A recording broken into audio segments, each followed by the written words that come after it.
e aplicações muito interessantes. Espero que eu compartilhe alguma coisa aí, dê uma ideia muito superficial e rápida do poder das curvas, né?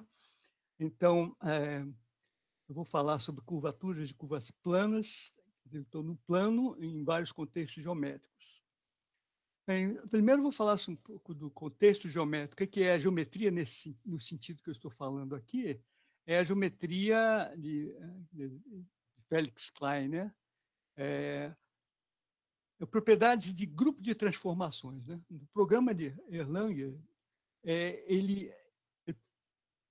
o objetivo era ter uma abordagem unificada para a geometria, né? Seja euclidiana, não euclidiana, né? E a formulação através da teoria de grupos, né?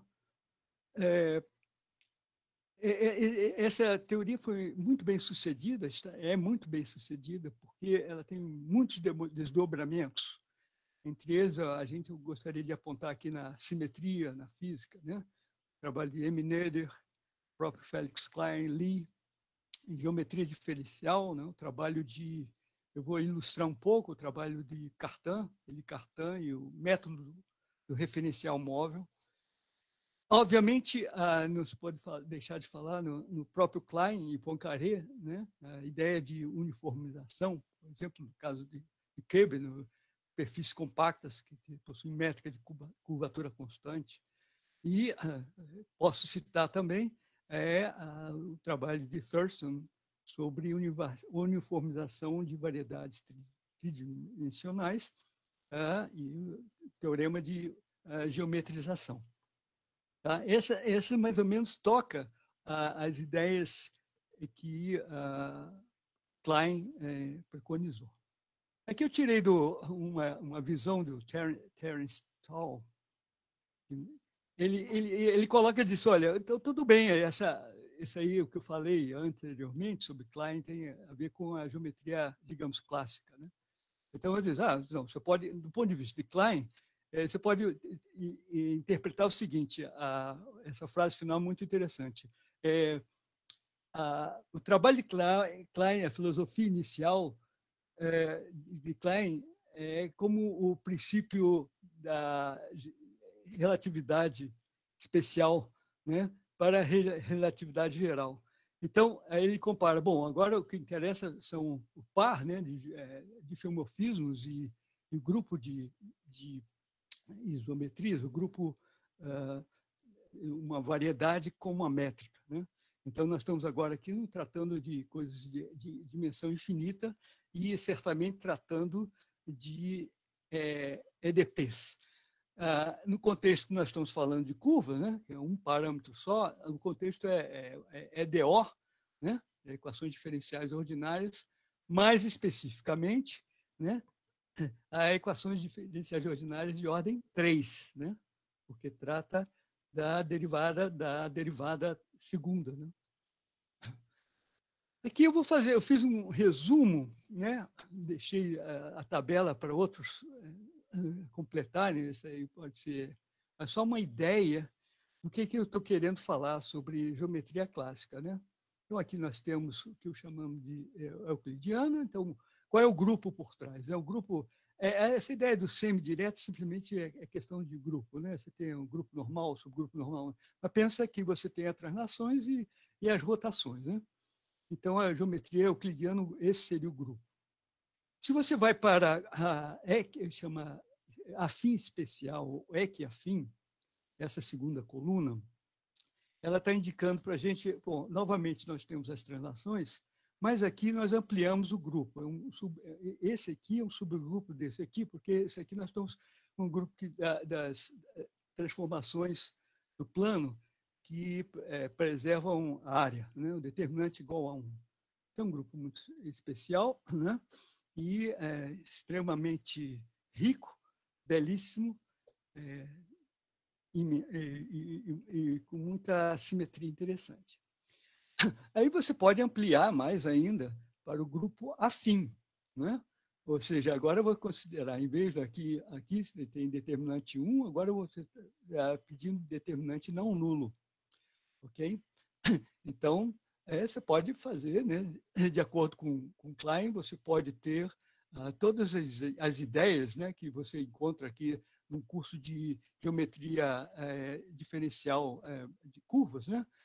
Os parâmetros, comprimento de arco, um referencial, né, que é a tangente anormal, as fórmulas de Frenet, né, como é que as coisas se movimentam, ou seja, ao longo da curva você vai ter um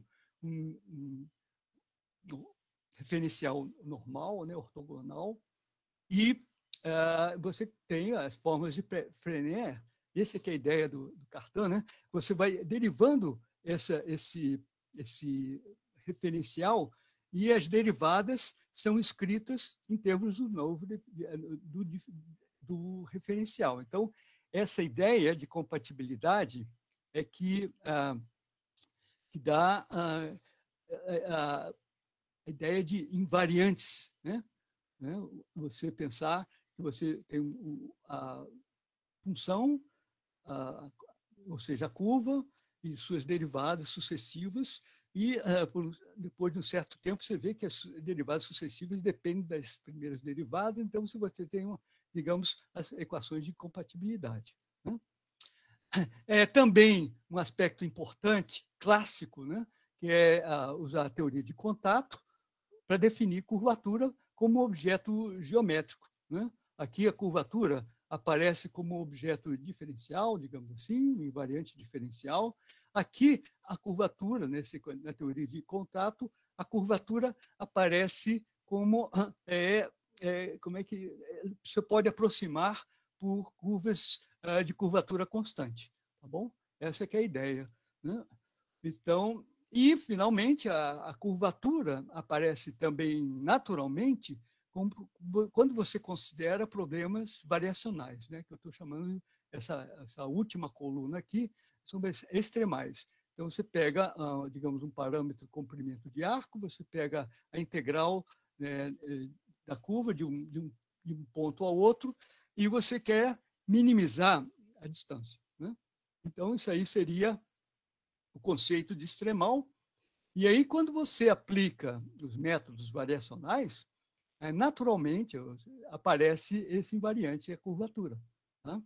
Então, em geral, o anulamento da curvatura vai me dar um extremal. Okay?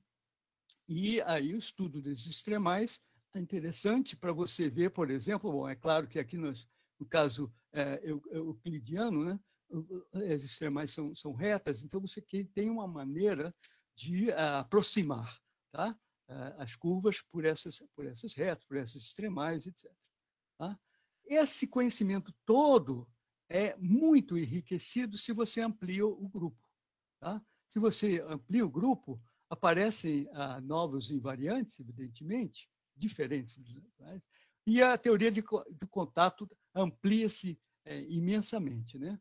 Agora você tem, nesse contexto, assim, aqui, o círculo e cônicas né, são basicamente a mesma coisa, e aqui, por exemplo, no caso do equiafim, ou afim especial, se você aplica o método, né, de variacional, o que você vai encontrar são parábolas. Tá?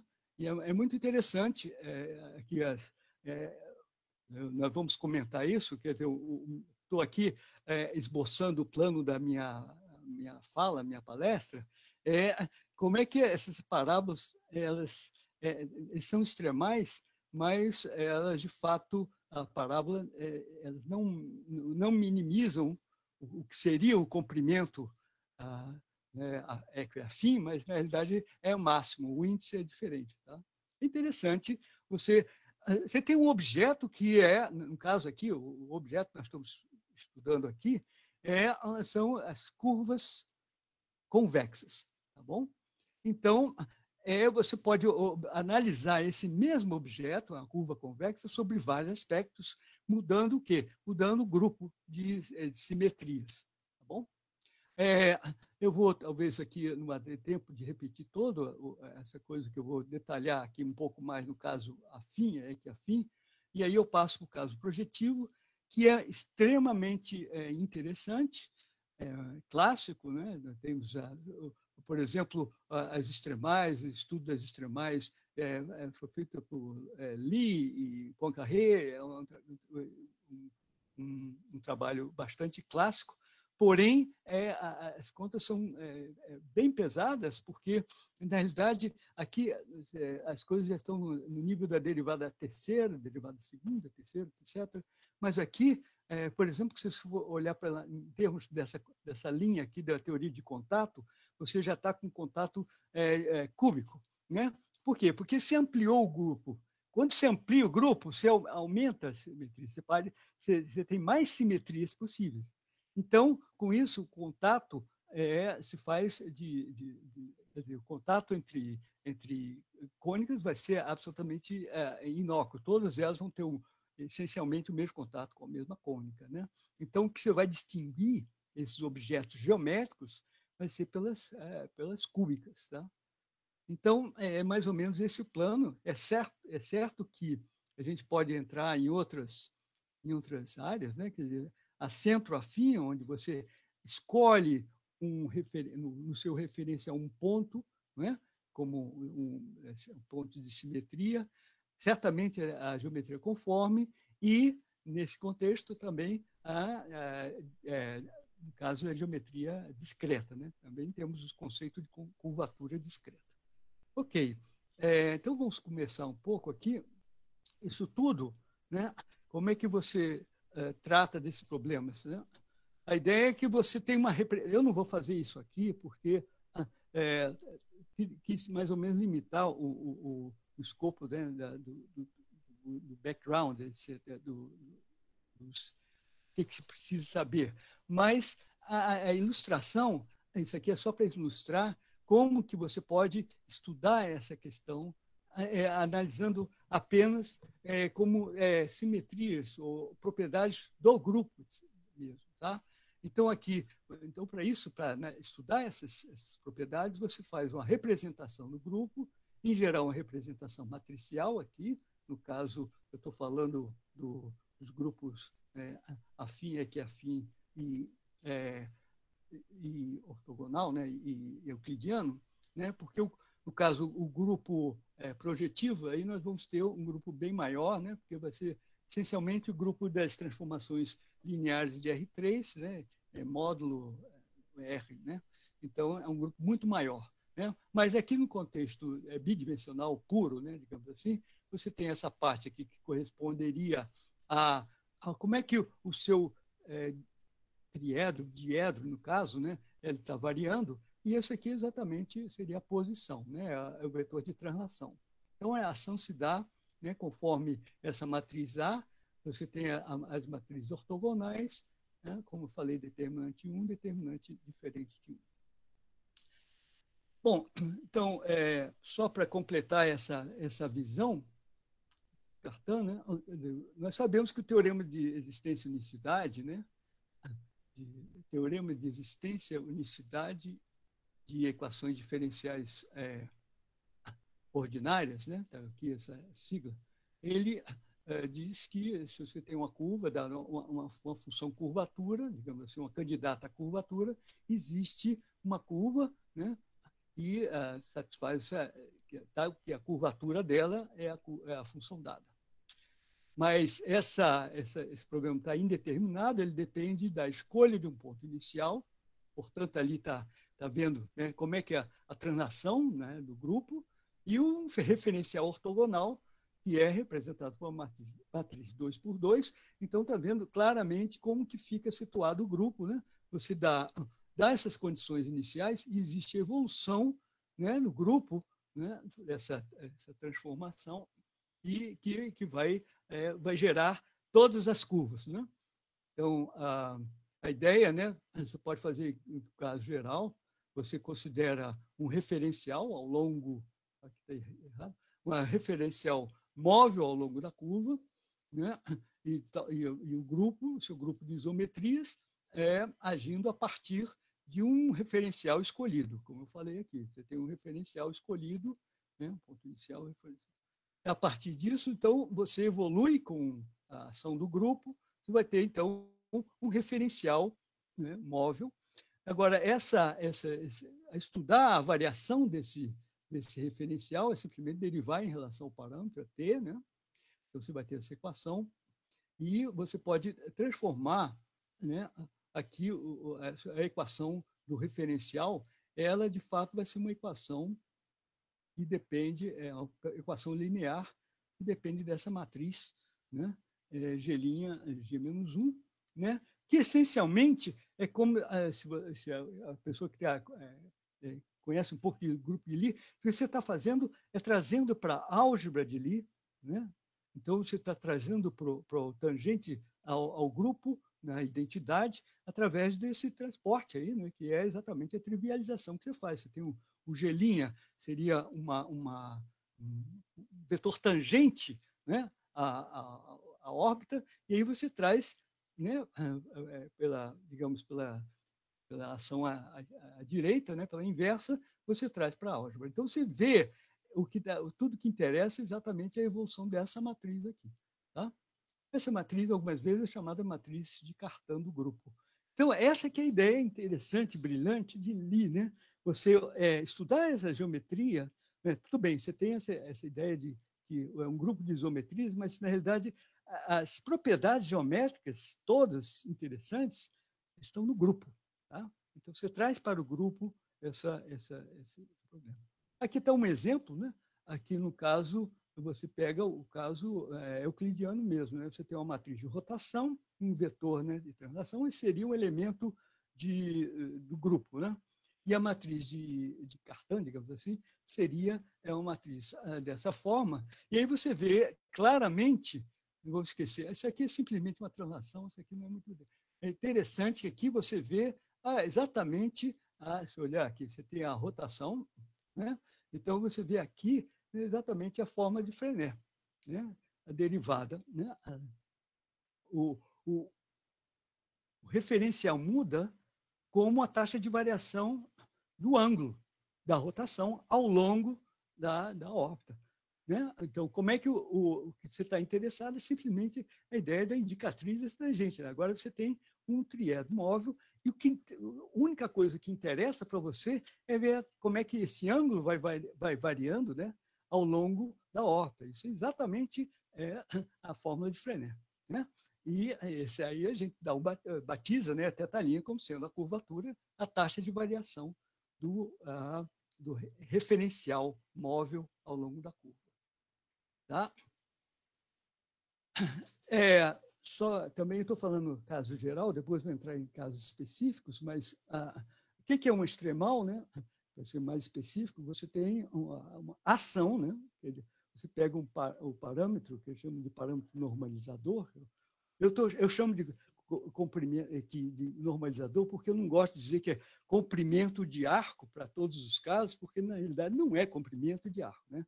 Mas alguns autores dizem comprimento de arco afim, comprimento de arco, né? Eu chamo de parâmetro normalizador. É um parâmetro pelo qual você consegue estudar, né, no caso a taxa de variação do triedro, né, do diedro móvel. Né? Então, a ação é simplesmente o que eu estou escrevendo aí. A ação é a integral de uma curva sobre o parâmetro aqui, né? Na realidade, isso aqui, se você fizer a conta direitinho, isso aqui é um módulo de gama' dt. Tá? Então, a ação é o comprimento mesmo, né? Então, quando você fala em minimizar, então, o que você faz? Você faz a variação, né? Você considera uma família parametrizada, digamos assim, por epsilon. Para cada epsilon, você vai ter uma curva regular. E aí, em geral, você coloca as extremidades fixas aí, né? Gama de A é P, gama de B é Q, e transforma isso num problema unidimensional. Feito isso, você faz o que é feito, né? Se você quer achar o mínimo, o máximo, ou seja, um ponto crítico do funcional de ação, você deriva igual a zero, tá bom? Agora, com isso, você usa técnicas bastante clássicas, né? Ou seja, integração por partes, o lema de Dubois-Reymond, eu vou falar um pouquinho depois sobre isso, e resolve uma EDO e você vai encontrar os seus extremais. Né? Aqui tem alguns extremais. O caso projetivo é muito interessante. A extremal é uma espiral logarítmica. Tá? Então, você vê que é muito, muito rica essa ideia. Né? Quais são digamos, as retas, né? Vamos falar assim, né? A gente pode até chamar de geodésica, mas não é apropriado muito bem isso, mas tudo bem, vamos chamar de curvas extremais. No caso projetivo, a equação diferencial que você obtém, de terceira ordem, nos leva a uma espiral logarítmica. Tá? Ou seja, são objetos que têm curvatura nula. Bom, aqui as perguntas normais, aqui estou só recordando o que você faz no caso euclidiano, né, para poder passar em frente. Né? A pergunta é essa, né? Quando é que duas curvas são equivalentes? Né?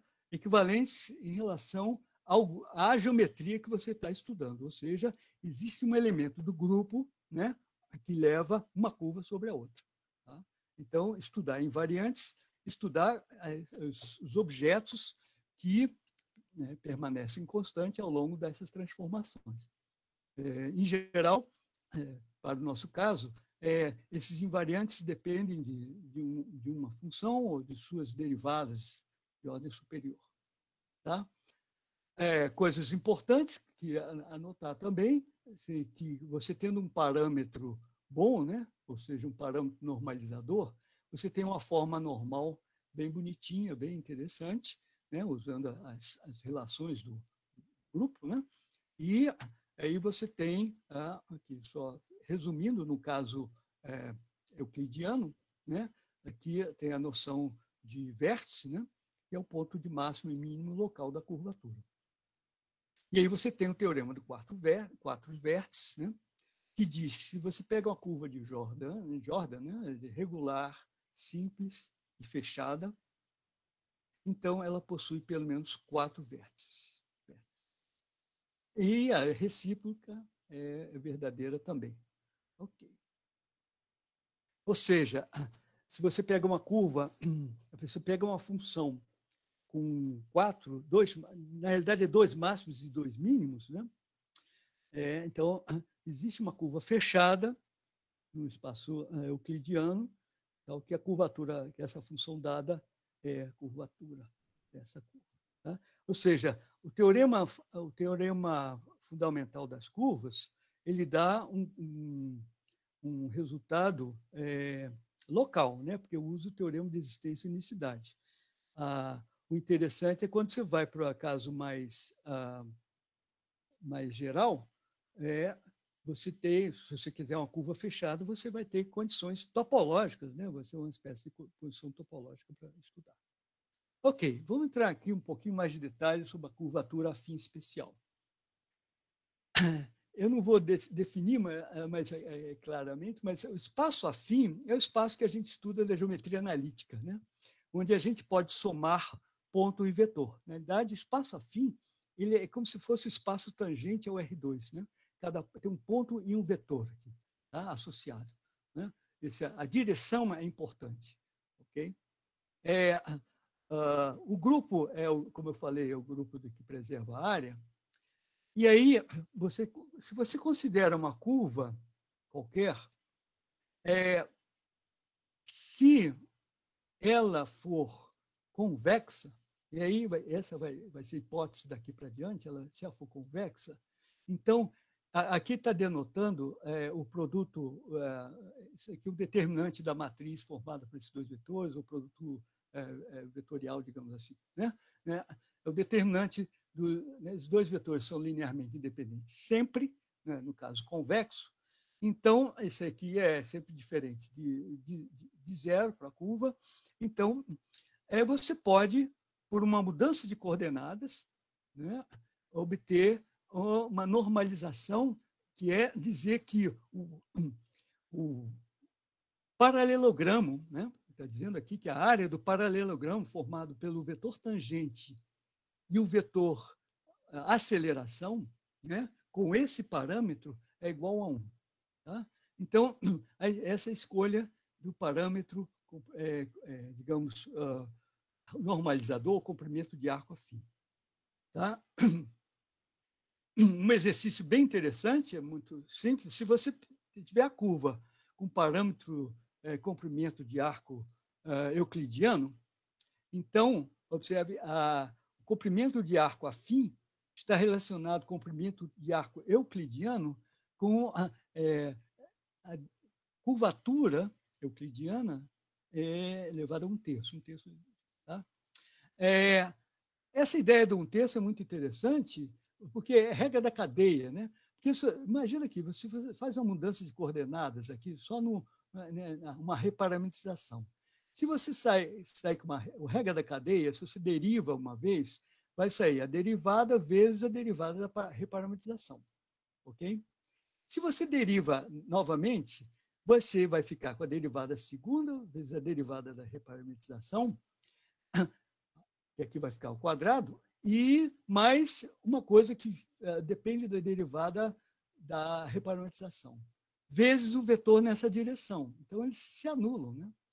Então, se você deriva isso, se você compõe S com alguma função qualquer e deriva isso, o que vai aparecer, na realidade, é isso que está justificando esse 1/3, vai aparecer uma potência 3 da derivada da reparametrização.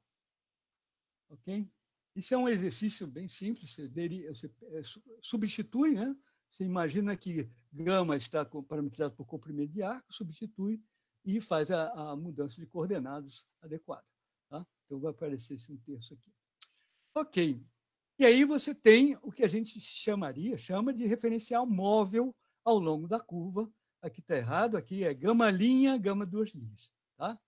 Então, exatamente foi essa normalização que permitiu dizer, olha, ao longo dessa curva, eu escolho um referencial, né, uma parametrização de tal forma que a área, né, é simplético, digamos assim, né, a área do paralelogramo é igual a 1. Obviamente, se você deriva essa relação em relação a S, você vai ver que o vetor gama linha e gama 3 linhas, né, eles são paralelos, a derivada vai ser 0. Tá bom? Isso significa que o gama 3 linhas é um múltiplo de gama linha. Tá? Então, a gente batiza esse múltiplo como sendo a derivada, a curvatura afim, equiafim. Tá? Então, é isso. A curvatura equiafim é simplesmente você, na parametrização em que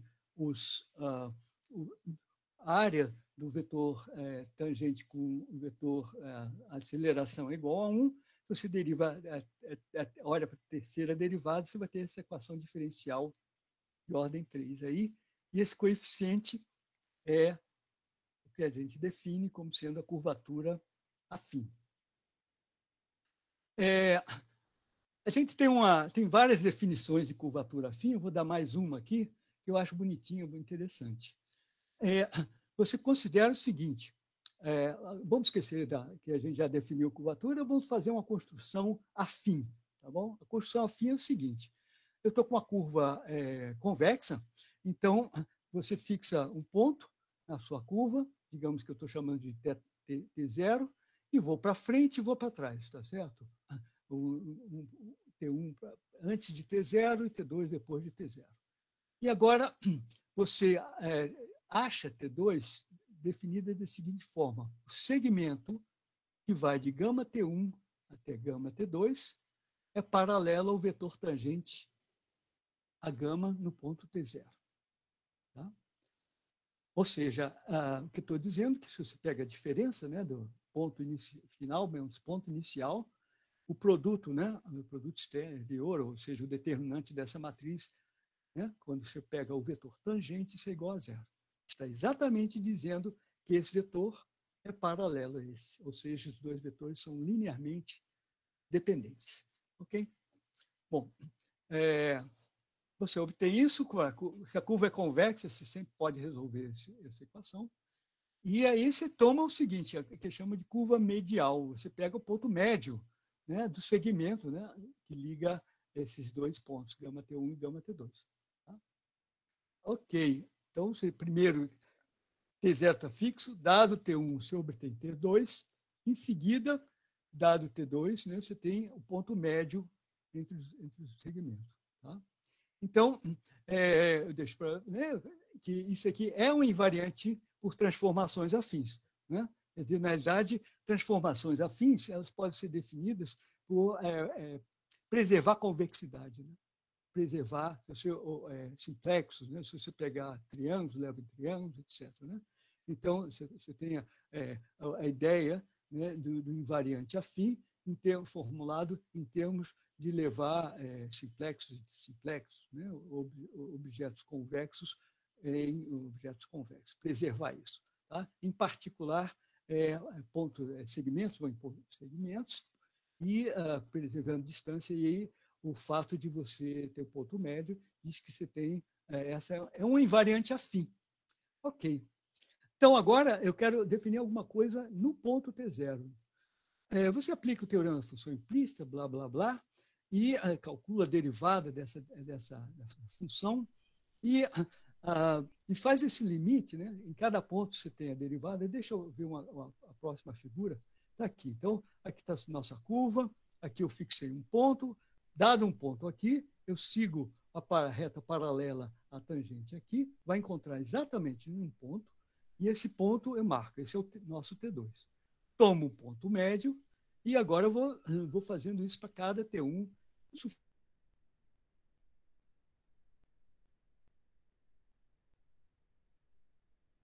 Curto, né? É um arco que não contém a tangente ali, mas tudo bem. É um arco, pode pensar que esse T1 é um epsilon próximo de T0. Agora, o que você faz? Então, você traça essa curva, usa o teorema da função implícita para calcular essa derivada, né, a tangente a essa curva.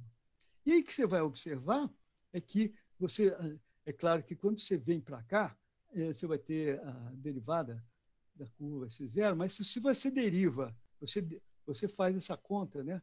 Você pega a B' de T1, divide por T0 menos T1 e passa o limite, isso vai definir um vetor que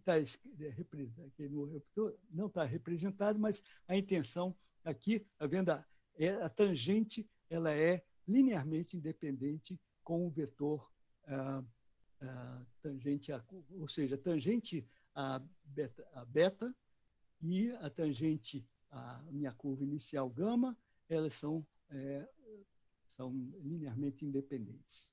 Ok? E aí você obtém uma coisa bem interessante, que não é difícil de ver, é que se a curva gama que você iniciou, ele está com parâmetro bom, ou seja, o parâmetro equiafim, então essa derivada segunda que eu comecei né, que a derivada segunda é simplesmente a derivada segunda em relação ao parâmetro equiafim, ela é exatamente limite dessa curva medial, né, da tangente da curva medial. Portanto, segue daí que essa derivada segunda que você obtém é um invariante equiafim. Tá bom? Essa função derivada segunda é invariante afim. Tá? Então, na realidade, com essa construção, você obteve imediatamente um diedro, né? Invariante equiafim. Tá bom? E aí, a taxa de variação desse diedro vai me dar o que é a curvatura equiafim. Aí tem coisas interessantes, que são, de fato, exercícios, como exercícios de EDO. Né? Você pega, por exemplo, quais são as curvas, curvatura equiafim constante. Né? Elas são curvas que satisfazem a equação linear aqui, de ordem 3, mas com coeficiente constante. Então, você pode usar os métodos tradicionais e obter que essas curvas vão ser cônicas. Tá? Então, é interessante aqui. No caso equiafim, o papel, né, da reta, né, no caso, reta e círculo, vai ser exercido por cônicas, né? Retas, tangente e cônicas. Tá bom? Então, agora tem um caso particular, que é o C igual a zero, que você me dá exatamente, você resolve a equação e verifica que essas cônicas são, de fato, parábolas. Tá bom? Então, as parábolas, você pode definir a parábola como uma curva que tem curvatura equiafim igual a zero. Tá? São extremais. Ok, então aí você pode usar a teoria de contato e então aí começa a coisa a ficar com muita conta, porque a cônica, existe cônica, né? O papel do círculo oscilador é exercido por uma cônica, na realidade uma elipse, né, em geral, e que tem um contato maior ou igual que 5. Tá? É um contato muito maior, ou seja, a forma normal, afim, ela já vai começar de ordem bem maior. Né? E se o contato for maior ou igual a 6, você tem o que a gente... a derivada vai ser nula, né? Derivada da curvatura. E aí, no lugar do teorema de 4 vértices, você tem o teorema dos 6 vértices. Né? O teorema curva simples fechada tem 6 vértices para a curvatura equiafim. Tá bom? 6 pontos críticos para a curvatura equiafim. Aqui eu vou passar um pouco mais rápido, só para mostrar para vocês como é que a gente faz. Né? Aqui, no caso, extremais equiafim, né? Você, como falei, faz uma variação, né? Uma família, o ponto zero inicial é gama de S, a curva dada, então você monta o seu funcional, aqui temos o parâmetro F, né? A derivada com respeito ao seu parâmetro T aqui, o T não é necessariamente, em geral não é, né? Como no caso euclidiano, não é o parâmetro comprimento, né? Normalizador, a não ser na curva do centro da variação, e aí você calcula isso e deriva, né? Extremal, e aí aqui está o que a gente chamaria de o triedro de Freinet, onde aqui aparece, que seria né, o referencial ao longo da variação, né? Onde alfa é exatamente a variação do comprimento do parâmetro normalizador, né, S, em relação a T. Então, você tem uma fórmula bonitinha, como se fosse um teorema de Freinet, mas observem que, como eu estou incluindo as translações nessa conta, aqui tem a parte do diedro, mas aqui tem a posição. Tá? Então, eu analiso todo esse triedro, que é a posição e o diedro ao longo dela. Tá? Então, aí, blá, blá, blá, como eu falei, né, tem um processo aí de integração por partes, etc., que é tradicional nesses problemas variacionais, né? Você tem integração por partes, e no final você vai encontrar uma equação desse tipo, né? Sobre a equação em gama, e vai encontrar que a integral da curvatura dessa curva candidata extremal multiplicado por qualquer função contínua é igual a zero. Aqui que é o chamado lema de Dubois-Reymond, é um lema elementar, né, para vocês que sabem análise. Você supõe que se isso aqui acontece, então, se a curvatura não for zero, você consegue construir um dedo, né, uma curva bem, né, uma função bem baixinha, que tal que essa integral fique diferente de zero, positivo, por exemplo. Tá? Então, a curvatura tem que ser zero e eu tenho uma parábola. Ok? Aqui está um exemplo explícito de cálculo de caso de cônica, né? Como eu falei, uma elipse, ela vai ter eixos A e B. Eu coloquei isso na forma, só porque eu parametrizo de 0 a π, né? E aqui você vai ter a curvatura da elipse. É um exercício interessante.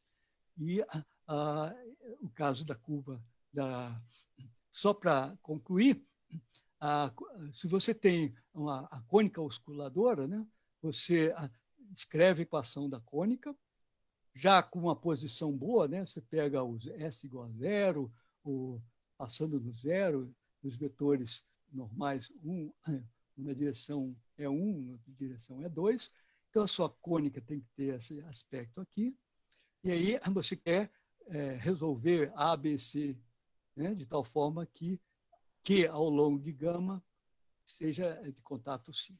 Tá? E aí você vê, aqui aparece novamente, é como se fosse o teorema sobre círculo osculador, né? Quando você tem um círculo osculador, você acha a curvatura através do raio, né? Do inverso do raio, né? Da curvatura, né? O raio do círculo osculador.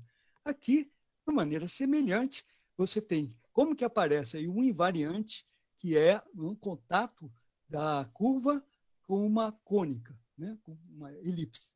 E aí você vê que aparece essa coisa aqui que você não consegue eliminar, que é a curvatura no ponto dado. Tá? Então, aqui está, digamos assim, como que surge também o conceito de curvatura pelo contato com as. Acho que eu não vou ter tempo de falar sobre o teorema de Blaschke, mas ele mostra aqui para mim, eu gostaria que aqui está faltando mais, essencial aqui esse mais, aqui tem um mais, tá? Aqui é o inverso da desigualdade triangular, tá vendo? Então, você pega um triângulo, eu chamo de triângulo suporte, né? Onde é que estão os vértices? Eles estão em A, em B, né? Dados 2 pontos A e B na minha curva, eu tenho um triângulo que tem vértice em A, em B, e na interseção das duas retas tangentes. Tá bom? Isso sempre ocorre porque a curva é convexa. Então, você define um triângulo que contém o arco da curva no meio do caminho, dentro, no seu interior, e olha para a área desse triângulo. Agora, se você pega qualquer ponto no interior do arco e faz a mesma construção dos triângulos, então você vai ter o inverso da desigualdade triangular, vai ser no sentido oposto aqui, né? E as áreas elevado a 1/3, né? Soma é menor ou igual que a soma o triângulo maior. Ok. E o mais interessante é que a igualdade ocorre, esse é o teorema de 1930, mais ou menos, né? Essa igualdade ocorre somente se gama é uma parábola. Então, na realidade, aquele ponto extremal que a gente acha digamos assim, alguns autores chamam essa quantidade aqui, a área elevada a 1/3, de comprimento de arco afim. Digamos assim, é uma extrapolação, né, da ideia de comprimento, mas está dizendo que é exatamente porque nós estamos dizendo a desigualdade triangular, né, ou a distância afim, digamos assim, né, essa distância afim ela funciona no sentido contrário, tá bom? Então, acho bom não chamar de distância porque pode incomodar. Ok. Eu vou só falar um pouquinho sobre as aplicações. Tem uma aplicação sobre como se aplica a geometria afim no caso de robótica, ou mesmo, no caso aqui, de estudo neurológico do movimento, da velocidade do movimento de arcos, né? Então, isso foi primeiro interessante, porque isso primeiro foram observações experimentais, e Flash e vários outros autores, eles, na realidade, eles modelaram essas observações e observaram que a velocidade, né, a velocidade natural que qualquer pessoa, inclusive fizeram experimentos em macacos também, é uma linha de pesquisa bem longa, né, no caso da neurologia, né, você estudar que movimento que você faz, a velocidade com que você faz esses movimentos, você vai traçar uma curva qualquer. E fizeram medições, inclusive, em macacos, etc. E a observação comprova, né, isso aqui não é uma observação filosófica, nesse trabalho tem a prova desse teorema, que é que a velocidade é a famosa lei de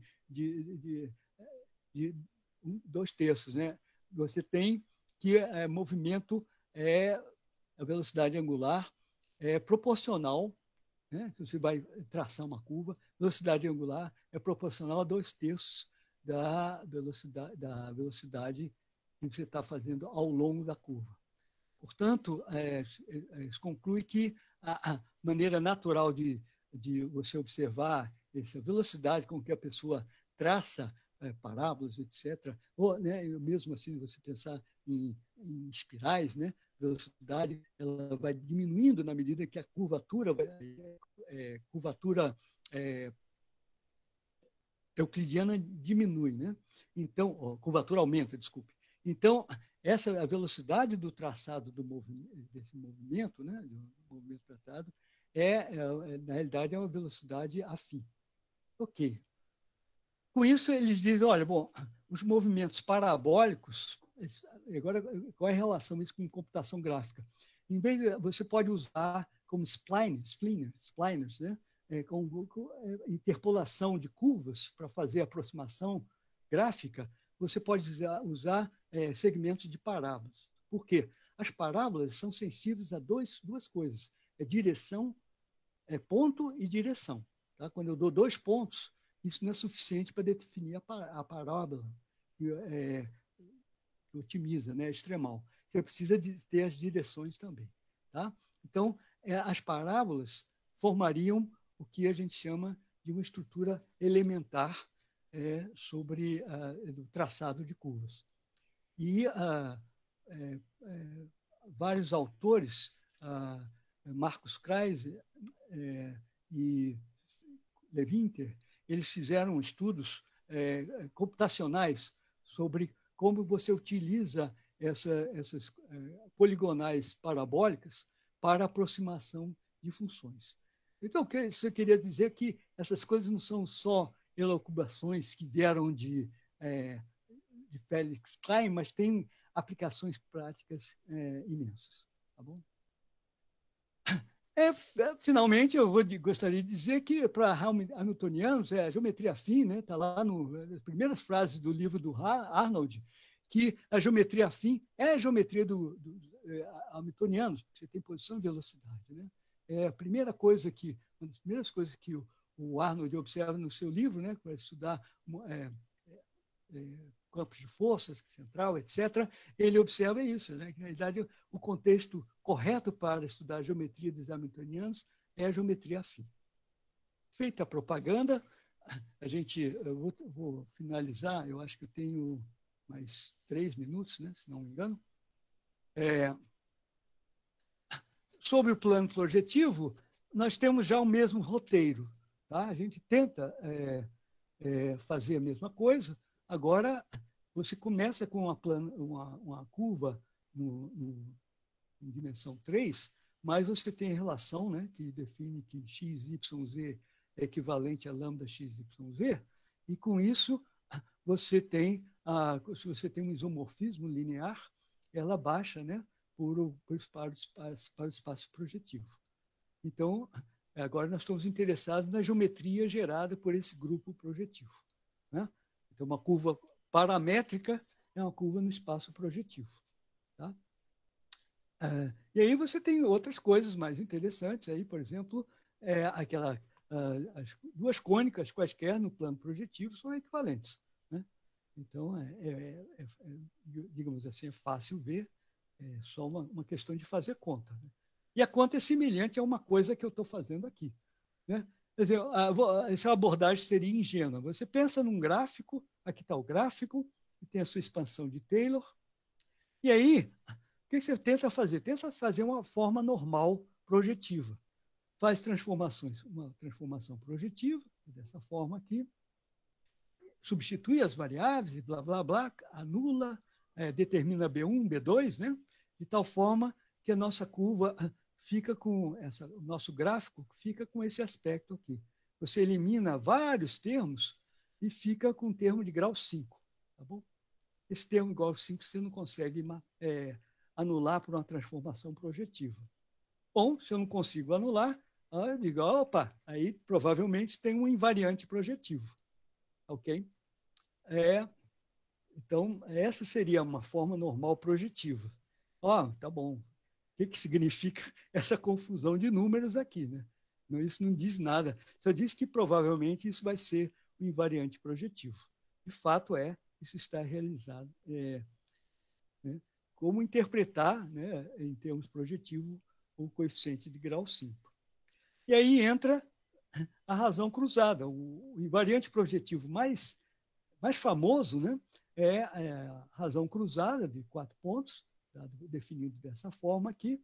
E então a ideia é de usar invariantes projetivos discretos e tomar limites para obter invariante projetivo, né, de curvas. Né? Por exemplo, você sabe que 3 pontos são sempre equivalentes projetivamente, mas 4 não. Tem um invariante que é exatamente a razão cruzada.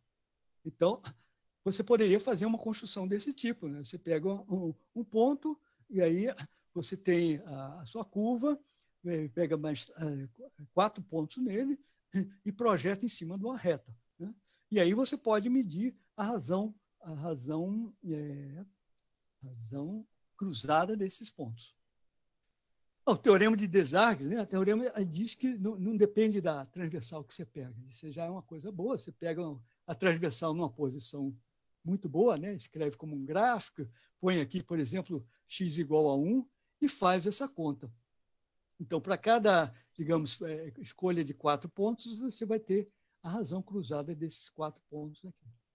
Tudo bem? E aí, o que você faz? Divide e tal, passa o limite quando todos os pontos tendem a zero. Isso vai me dar um invariante projetivo. Tá bom? Ok?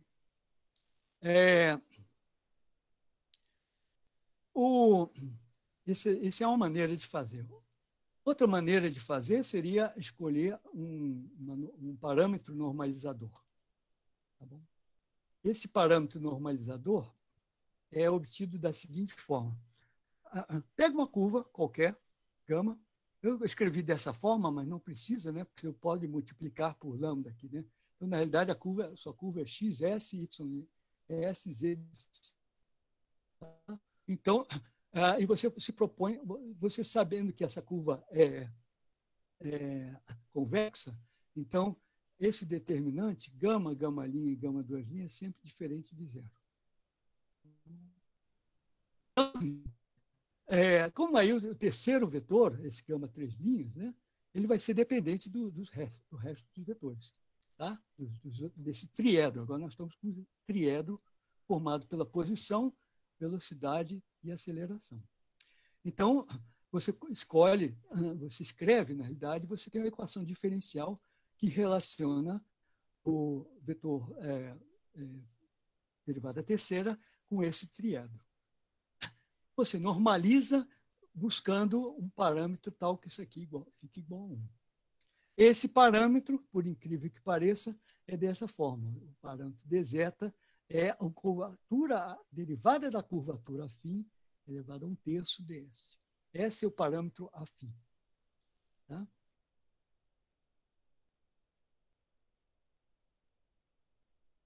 A forma anterior que nós encontramos, esse grau 5, exatamente é o valor do parâmetro comprimento normalizador.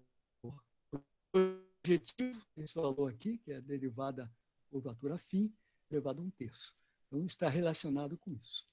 E, eu digo, o coeficiente de A7 é o múltiplo da curvatura projetiva. Tudo isso é para estudar o que a gente chama de forma normal da curvatura, da derivada terceira da curvatura φ. Então, aqui está dizendo como é que a derivada terceira depende da derivada segunda, primeira e a posição. Uma troca de parâmetros transforma essa equação numa equação onde o P aqui é nulo, né? Não aparece mais a derivada segunda, e eu estou dizendo que esse vetor derivada terceira está no plano gerado por gama' e gama duas linhas. Mais interessante aí que esses parâmetros, essas coisas que estão acompanhando, né, Q e R, estão relacionados, não são independentes.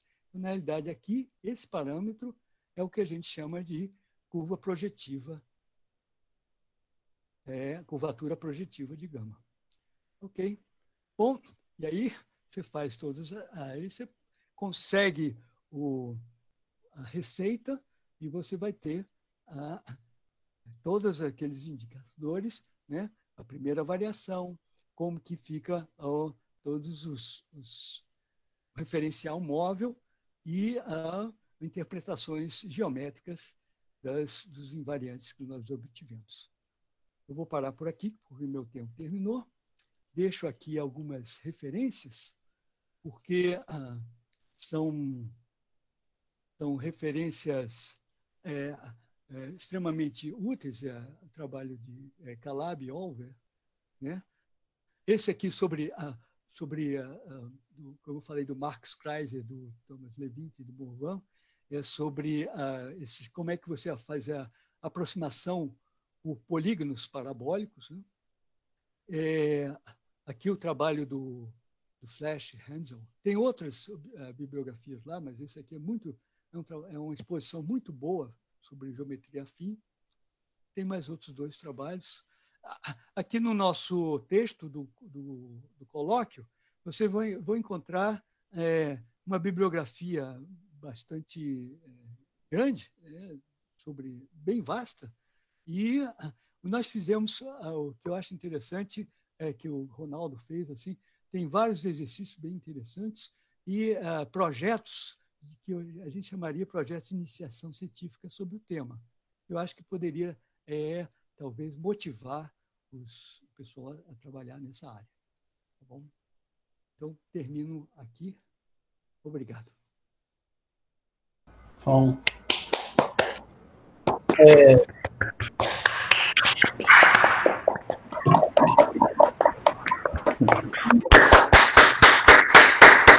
então, muito obrigado, Mário. Agora eu vou abrir para a sessão de perguntas. Se alguém desejar fazer alguma pergunta, por favor, se manifeste.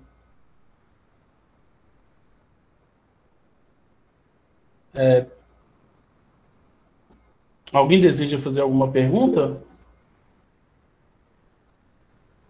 Ninguém vai perguntar em dimensão 3? Dimensão 3. Tem várias, quer dizer, dois desdobramentos possíveis, né? Você considerar curvas espaciais ou curvas em espaços mais gerais.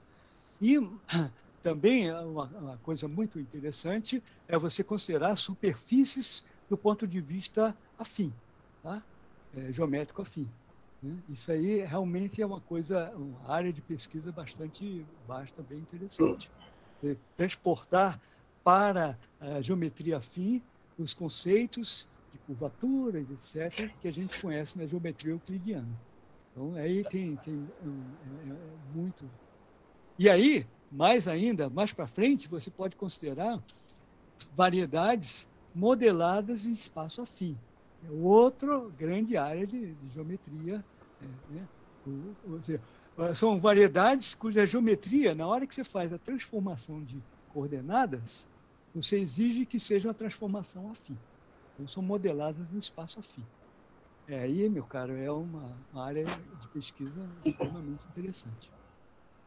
Eu tenho só uma curiosidade, eu vou perguntar, só sobre aqueles autores ali dessa área mais aplicada, são pessoas que trabalham em matemática aplicada ou sim, certamente o Marcus Kreiser e o Thomas, eles são, não sei se você conhece, eles são professores lá da PUC. Eles já deram curso sobre métodos computacionais em geometria afim, sabe? Tem um curso sobre muito interessante, muito bacana. E é interessante como eles não só usam esses splines parabólicos, e tem artigos também que eles usam splines que são as extremais, no caso, projetivo também. Então, em vez de você usar splines, o que é um spline? Splines seriam curvas que aproximariam, né? Você tem pontos dados, direções dadas, e você vai interpolar esses pontos por coisas que você gostaria que aproximassem a sua curva computacionalmente. Então, você pode utilizar as espirais logarítmicas utilizando os splines, né? Quer dizer, a ideia de que as espirais logarítmicas são as extremais do caso de geometria projetiva. Ou seja, se você muda o ambiente da aproximação, quer dizer, o critério, você obtém novos métodos de aproximação e com métodos de convergência também. Sobre o aspecto neurológico, também, realmente é o pessoal que trabalha, quer dizer, na realidade eu citei um autor, mas na realidade são equipes de autores, né? O pessoal que trabalha experimentalmente em neurologia, o pessoal que trabalha em biologia computacional, que é uma área muito interessante também. E tem pessoas que fazem modelagem de morfogênese utilizando a geometria projetiva. E aí também tem uma área bem interessante. Então, realmente, esses temas clássicos, eles estão sempre se revivendo, né? Impressionante. Eu não sei se você está atento ao chat, aí o pessoal está te parabenizando aí no chat. Agradeço a todo mundo pela presença.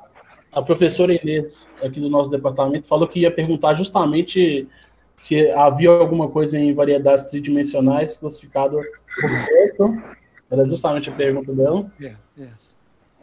Existem vários estudos nessa área. Realmente. Como eu falei, a ideia é só mostrar para vocês, ou mostrar para o pessoal, que tem uma área clássica, digamos assim, e sem falar especificamente na parte do grupo de Lie mesmo, né? A geometria dos grupos de Lie, né? E é também que está a responsabilidade do parâmetro em que você está estudando, né? Então, certamente, se você aumenta a dimensão, certamente os problemas semelhantes, né? Teoria de contato em dimensão maior, por exemplo. É interessante. Eu queria fazer uma pergunta. Sim. Nazareno. Pois não? Então, professor, eu não consegui acompanhar toda a palestra, mas eu vi no início, o senhor falou lá de geometria de contato. No caso de dimensão 3, como é que funciona esse negócio? Ele pode ser estudado via alguma forma de contato, né? Ou ele pode ser estudado via a distribuição, o ângulo que você pega superfícies, por exemplo, na esfera S3, aí você pega a distribuição de contato, né, que é o complementar ortogonal lá do campo, que é o dual da forma de contato. Sim. Aí você tem esse plano, essa distribuição, né, uma distribuição de dois planos, ela nunca pode coincidir com a distribuição tangente da superfície, porque pelo teorema de Frobenius, essa distribuição ela nunca é integrável, né? A não ser em pontos singulares. Nunca é integrável. Uhum. Isso. Aí daí eu vi que o pessoal estuda muito isso do ponto de vista da topologia, do ponto de vista dos invariantes topológicos e tal. Aí daí a geometria de Thurston, né, entra fortemente. Aí eu fui investigar isso bem a fundo, porque eu não achava isso em geometria. Não achava, procurei, não achava. Eu achava que nunca ninguém nem tinha estudado isso em geometria. É porque, na verdade, só aparecia nos artigos de topologia. Aí, depois de muita sofrência, eu acho que quase 3 anos investigando isso, aí eu vi que dava para fazer um link usando um referencial móvel que em algumas dessas superfícies aí ele existe, né? Só que daí você se depara com eu acho que é com uma EDP para provar a existência desse referencial móvel. Eu não sei se chega a dar, na verdade eu acho que dá uma EDO, eu não me lembro, eu cheguei a fazer e não consegui resolver, né? Na verdade, eu até resolvi em um dado momento, só que depois eu fui ver que estava errado, né? Por causa de um exemplo. E eu não sei nem qual era o erro na minha conta, mas estava errado por causa do exemplo.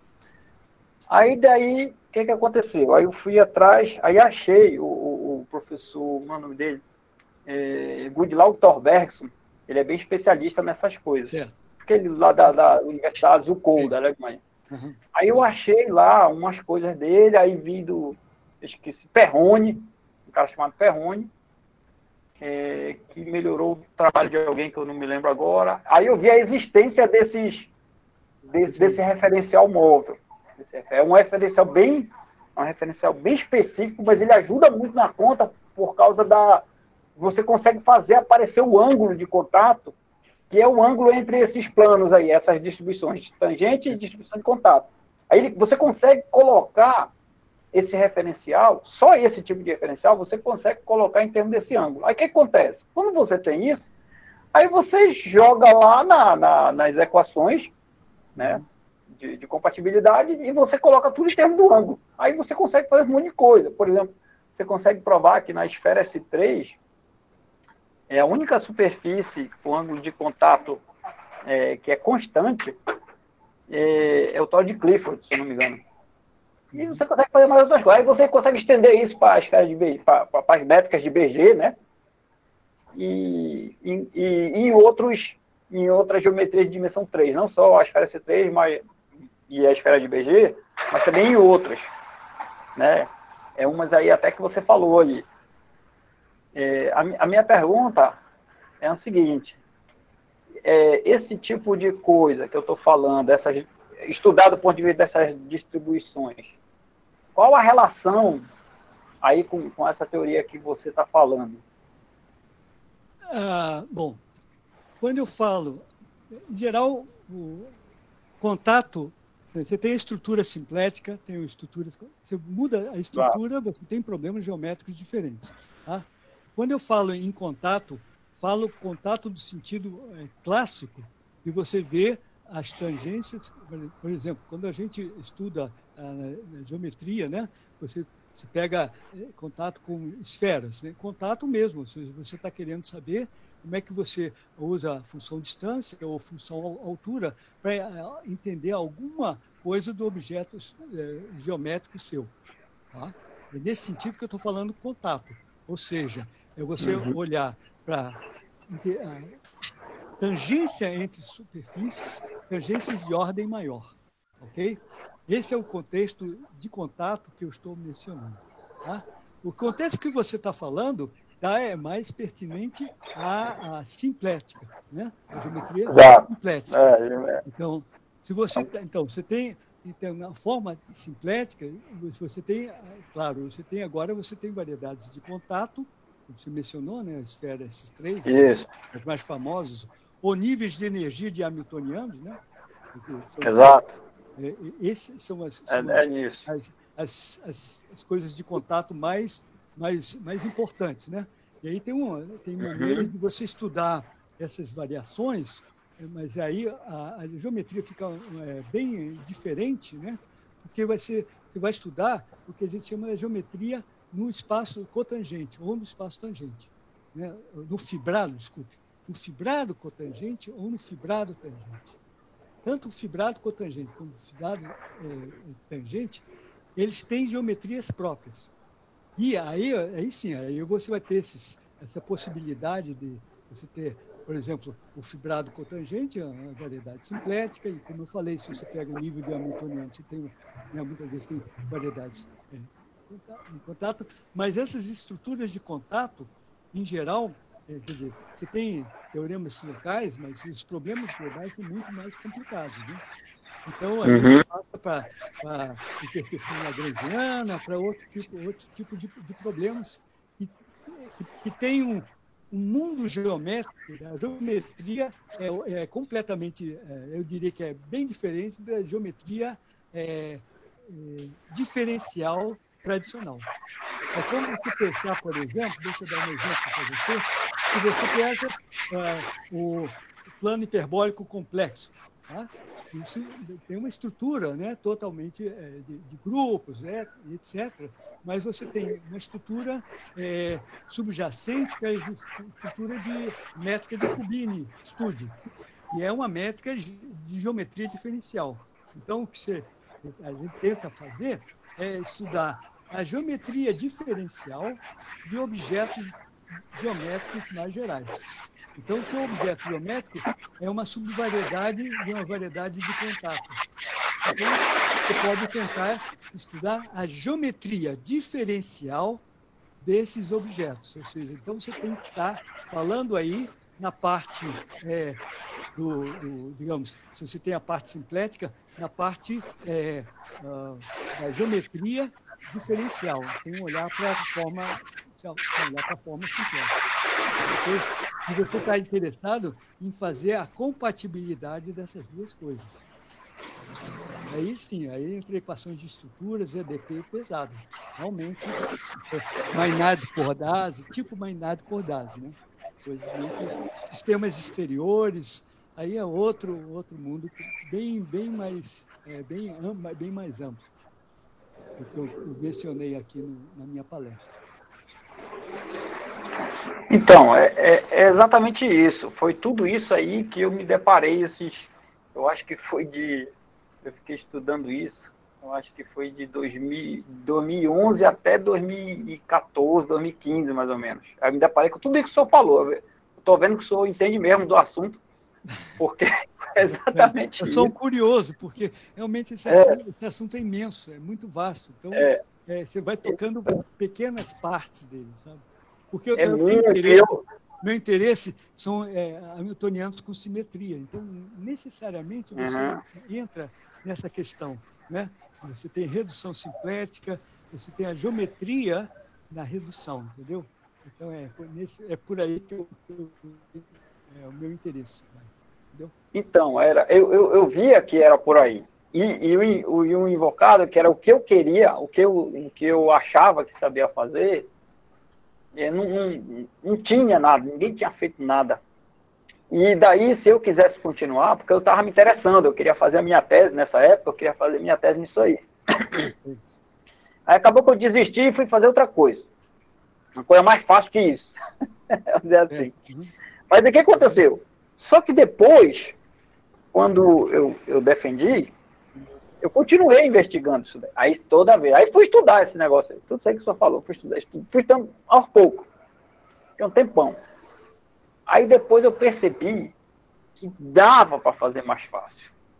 Sem passar pelas EDP, porque pelas EDP eu me atrapalhei muito. Inclusive fiz conta errada, achei que estava já resolvido, fiz conta errada, e depois aí tive que desistir mesmo e fazer de alguma maneira mais simples. Aí eu consegui fazer de uma maneira simples. Usando o método referencial móvel e usando a existência desses campos aí. Interessante. Ficou fácil. Só que, é claro, dependeu de um monte de ferramenta que eram mais ou menos atuais, sabe? Não eram ferramentas antigas. Aí eu, de tanto investigar, acabou que eu achei as ferramentas. Né? Só que... E ficou simples de fazer.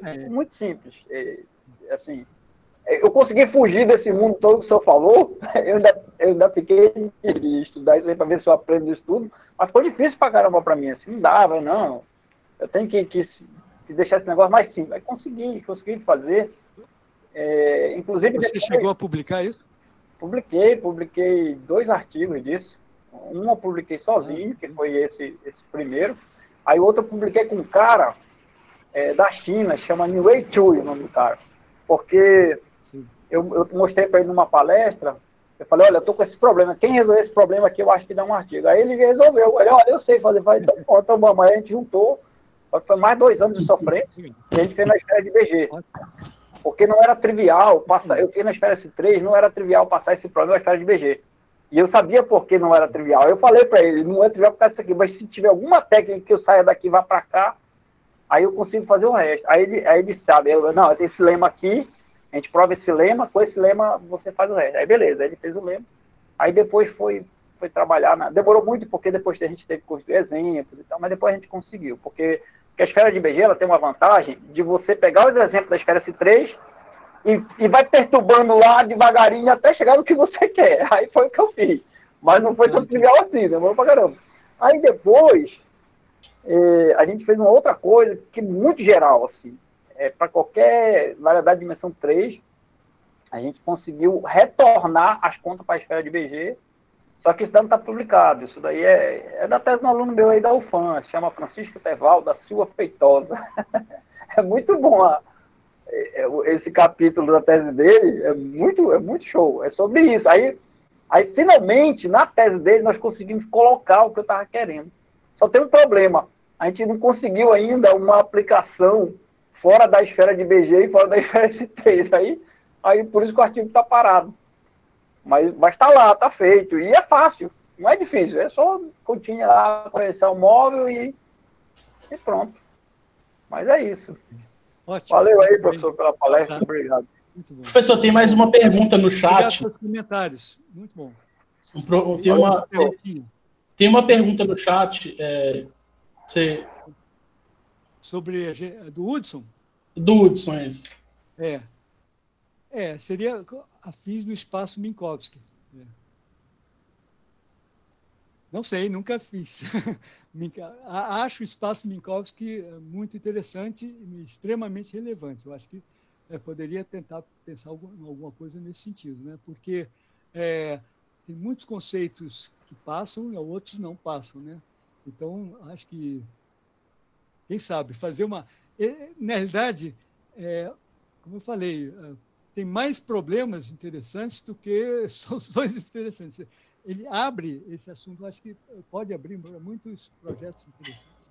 Pode ser um simples exercício, mas exercício também é legal fazer, né? Praticar, né?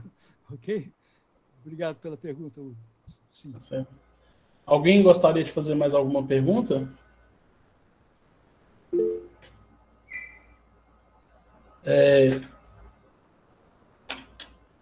Dragomir, gostaria de ligar o microfone, Dragomir? Fazer alguma pergunta? Tá funcionando? Tô te ouvindo bem. Bom, bom dia a todos. Então, desde o começo da palestra, eu fico pensando nas coisas que eu conheço um pouco, justamente sobre o conceito de holonomia. E quando se trata de um estudo de curvatura, a holonomia ela aparece naturalmente, inclusive aqueles exemplos que a gente já tinha visto bem no começo, produto semidireto de R2 com O2, por exemplo. O2 não somente um grupo de Lie, ele também é grupo de holonomia. E eu fiquei pensando, nem quis fazer esse comentário para não demorar seminário muito, mas o seminário começou de uma maneira que eu fiquei sorrindo aqui, porque eu mesmo sempre considerava a geometria exatamente dessa visão do Klein, que geometria é muito mais sobre estudar invariantes, sobre ações de grupos de transformações, do que fazer uma conta imediata à la EDO ou EDP. Claro que não estou descartando as outras ideias, mas eu tenho uma pergunta. Seria possível que todos esses estudos que o professor apresentou para a gente, que a gente poderia achar ou procurar um jeito mais algébrico de estudar essas ferramentas? Porque certamente, certamente. Só para terminar, professor, porque ele mencionou rapidinho que a álgebra de Lie está por aí, foi um comentário muito bom. Na verdade, quando eu vi o slide e o comentário do professor, eu pensei justamente no transporte paralelo e álgebra de holonomia, que também é álgebra de Lie, e até não somente existe uma classificação de grupos de álgebras de holonomia, no caso de variedades riemannianas, mas também existe nas variedades semi-riemannianas ou pseudo-riemannianas. Então, a gente está chegando na pergunta do professor Hudson. Minkowski é meramente um exemplo muito especial de espaço ou variedade de Lorentz, mas a gente até já sabe como construir, como definir álgebras de Lie com assinatura da métrica lorentziana e também para mostrar que a curvatura, neste caso, ela basicamente vai gerar grupos de Lie. Então, a minha pergunta seria, qual que será a ferramenta mais algébrica de estudar esses assuntos? Obrigado.